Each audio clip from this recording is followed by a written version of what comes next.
And नेपालमा पैसा कमाउन धेरै गाह्रो छ गरे, but I am earning around 50,000 to 1 lakh per month.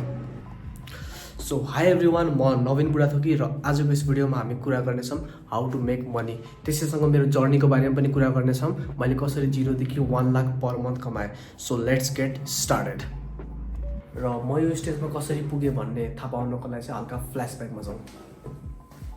2078 for the first time मैले कलेज जोइन गरेँ।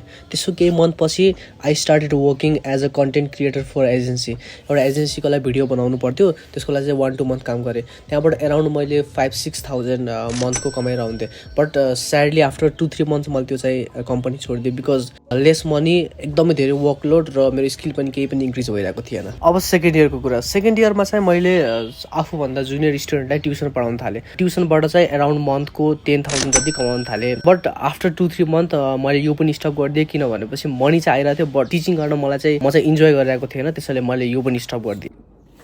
र अहिलेसम्म मैले रियलाइज गरिसकेको थिएँ कि विथ 0 स्किल र बिना ट्यालेन्टको म लङ टर्म चाहिँ पक्कै पनि जान सक्दैन। र त्यसपछि मैले लर्निङमा फोकस गर्न लागेँ। सबभन्दा पहिला डिजिटल मार्केटिङ, त्यसभित्र Google ads, Facebook ads, posting कसरी गर्ने, बिजनेसलाई कसरी ग्रो गर्ने भन्ने कुराहरू चाहिँ मैले अनलाइनबाट, युट्युबबाट र डिफ्रेन्ट वेबसाइटहरूबाट र बुक्सहरूबाट पनि पढ्न थालेँ। त्यसको 3 मन्थ पछि चाहिँ एउटा कम्पनीमा फेसबुक एडको मैले एउटा जब पाएँ र त्यसबाट चाहिँ मैले 15,000 मन्थको कमाउन थालेँ।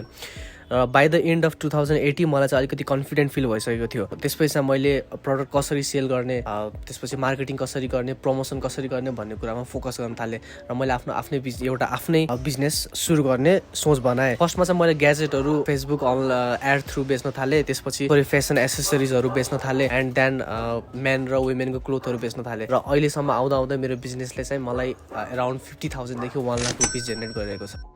यो त भएको मेरो जर्नीको बारेमा, मैले कसरी 0 देखि अराउन्ड 1 लाख रुपियाँ कमाइरहेको छु, आफ्नो फिस आफू तिरिरहेको छु, यताउति कुरा भइगयो। र अहिलेसम्म मेरो जर्नीबाट के कुरा सिक्न सकिन्छ र पैसा कसरी कमाउन सकिन्छ, यसलाई चाहिँ 3टा पोइन्टमा मैले डिभाइड गरेको छु। फर्स्ट पोइन्ट भनेको फाइन्ड योर इन्ट्रेस्ट। आफ्नो इन्ट्रेस्ट धेरै कुरामा हुनसक्छ। जस्तै मलाई सानोमा हुँदाखेरि चाहिँ मलाई लेख्न पनि एकदम मन पर्थ्यो, सो राइटर एउटा मेरो इन्ट्रेस्ट भएको। सेकेन्ड मेरो के थियो भन्दाखेरि कम्प्युटरमा पनि इन्ट्रेस्ट थियो मलाई, कम्प्युटर चलाउन, मोबाइल चलाउन, टेक्नोलोजीतिर स्पेसियली कुरा गर्दाखेरि टेक्नोलोजीतिर मलाई एकदमै इन्ट्रेस्ट थियो। सो आइटीतिर इन्ट्रेस्ट भएको, अरू कुरा मलाई गेम्स खेल्न मन पर्थ्यो। सो फर्स्ट स्टेप भनेको लगभग आफ्नो 5-6वटा इन्ट्रेस्ट, कतिवटा इन्ट्रेस्ट हुन्छ त्यो कपीमा टक्क लेख्ने। त्यसपछि प्रत्येक इन्ट्रेस्टलाई इनडेप्थ रिसर्च गर्ने। जस्तो मानौँ कसैलाई म्युजिक मनपर्छ, अब म्युजिसियन बन्नलाई चाहिँ के स्टेपहरू हुन्छ, के कुरा सिक्नुपर्छ, त्यसमा स्ट्रगलहरू के छ, सबै कुरा हेर्ने, टाइम दिने, इच इन्ट्रेस्टलाई टाइम दिने। त्यसरी आफ्नो एउटा इन्ट्रेस्ट, एउटा दामी इन्ट्रेस्ट आइडेन्टिफाई गर्ने।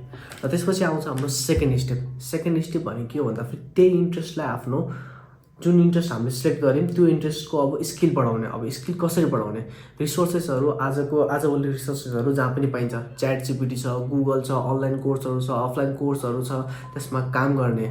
1 महिना दिने, 2 महिना दिने, 3 महिना दिने, 4 महिना दिने, जबसम्म पर्फेक्ट भएन तबसम्म दिने। हाम्रो थर्ड स्टेप हुन्छ त्यो सिकेको स्किललाई चाहिँ अब मोनिटाइज गर्ने। अब मोनिटाइज गर्ने अब थुप्रै मिडियमहरू छ।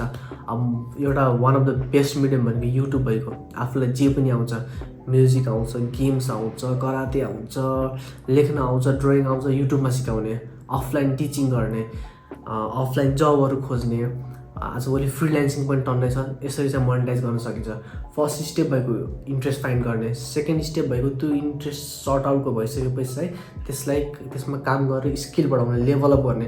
थर्ड स्टेप भनेको चाहिँ त्यही स्किललाई मोनिटाइज गर्ने।